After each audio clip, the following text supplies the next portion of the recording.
है एवरीवन। सो आज की इस वीडियो में आप लोगों में बताने वाला हूँ कि realme narzo 30 में हम कैसे 24 आवर फॉर्मेट वाली टाइम को कैसे इनेबल कर सकते हैं, 24 आवर वाली फॉर्मेट को।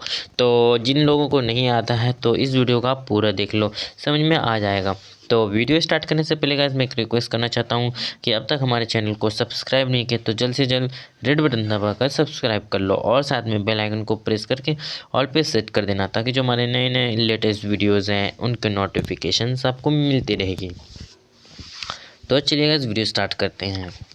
तो ये हम अपना सेटिंग्स ओपन कर लेते हैं। सेटिंग्स ओपन करने के बाद यहाँ पर आपको एक ऑप्शन, यहाँ पर नीचे स्क्रॉल करने के बाद यहाँ पर एक ऑप्शन दिख रहा है सबको, एडिशनल सेटिंग्स का।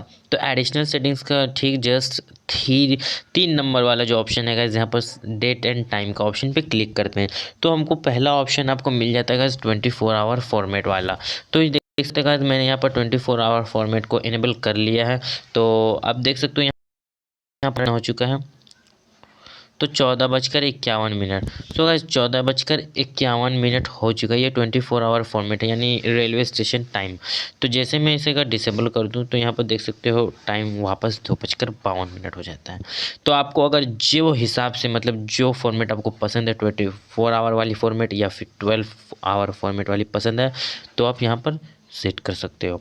तो आई होप गाइस वीडियो पसंद आई होगी, और पसंद आई होगी तो एक लाइक करना और अपने दोस्तों के साथ ज़रूर शेयर करो, ताकि उन लोगों को नहीं पता है तो वो जान ले। एंड मिलता है guys next video and next topic के साथ।